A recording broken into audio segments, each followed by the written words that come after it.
Hello അസ്സലാമു അലൈക്കും. അപ്പോൾ ഇന്ന് അടിപൊളിയായിട്ടുള്ള നല്ല ചിക്കൻ കറിയാണ് ഉണ്ടാക്കുന്നത്. പക്ഷേ എൻ്റെ കൂടെ കട്ടക്ക് സപ്പോർട്ടായി ഭർത്താവും കൂടെ തന്നെ ഉണ്ട്. അപ്പോൾ അടുപ്പിൽ ചട്ടി വെക്കുന്ന സമയത്ത് ഞാൻ ഉള്ളി തക്കാളി ഇതൊക്കെ കട്ട് ചെയ്യുന്ന തിരക്കിലായിരുന്നു. അതുകൊണ്ടാണ് എനിക്ക് ചട്ടി വെക്കുന്ന വീഡിയോസ് എടുക്കാൻ പറ്റാഞ്ഞത്.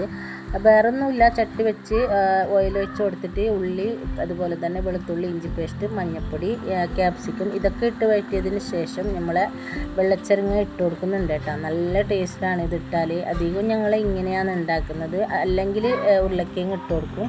എനിക്കാണെങ്കിലും നല്ല വറുത്തരച്ച മുളകിലാണ് കേട്ടോ കറി വെക്കുന്നത് ഇഷ്ടം. പക്ഷേ ഭർത്താവിന് അങ്ങനെയല്ല, ഇതുപോലുള്ള ഐറ്റമൊക്കെ ചേർത്തിട്ട് നല്ല ഫ്രൈ പാൻ കൊണ്ട് ചൂടാക്കിയിട്ട് ഇങ്ങനെ ഇട്ടതാണ് ഇഷ്ടം. പക്ഷേ ഒന്നും കുഴപ്പമില്ല, നല്ല ടേസ്റ്റ് ഉണ്ട്. പക്ഷേ വറുത്തരച്ച മുളകിൻ്റെ ടേസ്റ്റ് ഇതിൽ കിട്ടൂല, അത്രേ ഉള്ളൂ. വേറൊന്നും പ്രശ്നം ഉണ്ടായിട്ടില്ല. അങ്ങനെ നമ്മൾ അതെല്ലാ ഐറ്റങ്ങളും ഇട്ട് കൊടുക്കുന്നുണ്ട്. മുളക് പൊടി മഞ്ഞൾപ്പൊടി അതുപോലെ തന്നെ മഞ്ഞൾപ്പൊടി നമ്മൾ ചിക്കൻ വേവുമ്പോൾ ഇട്ട് കൊടുത്തിട്ടുണ്ട്. അപ്പോൾ മല്ലിപ്പൊടിയും മുളക് പൊടിയും അധികം തന്നെ ചിക്കൻ മസാല ഗരം മസാല കുരുമുളക് പൊടി ഇത്ര ഐറ്റം ഇട്ടതിന് ശേഷം പൊടികൾ ഇട്ടതിന് ശേഷമാണ് കേട്ടോ ഞാൻ തീ ഓണാക്കിയത്. അതിന് മുമ്പ് ഞാൻ തീ ഓണാക്കിയിട്ടില്ല, ഫ്രൈ പാനിലേക്ക് ഇട്ടതാണ്. നല്ലോണം ചൂടായതിന് ശേഷം നല്ല ചൂട് വെള്ളം ഒഴിച്ചിട്ട് നല്ലോണം തിളപ്പിച്ച് നല്ല ചൂടായതിന് ശേഷം നമ്മൾക്കിതിന് ചിക്കനിലേക്ക് ഒഴിച്ചു കൊടുക്കാം. നല്ല ടേസ്റ്റാണ് കേട്ടോ. ഞാൻ ഇങ്ങനെ ഉണ്ടാക്കിയാൽ നമ്മൾ കറി അധികമൊന്നും ഉണ്ടാവില്ല, നല്ല കുറുകിയ കറിയായി നമുക്ക് കിട്ടും.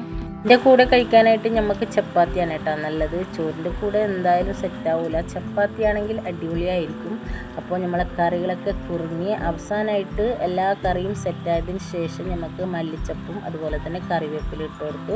അപ്പോൾ ഇന്നത്തെ വീഡിയോ ഇത്രയേ ഉള്ളൂ. നാളെ പുതിയൊരു വീഡിയോയുമായി വരാം. എല്ലാവരും ലൈക്ക് ചെയ്ത് ഷെയർ ആക്കുക. അസ്സലാമു അലൈക്കും.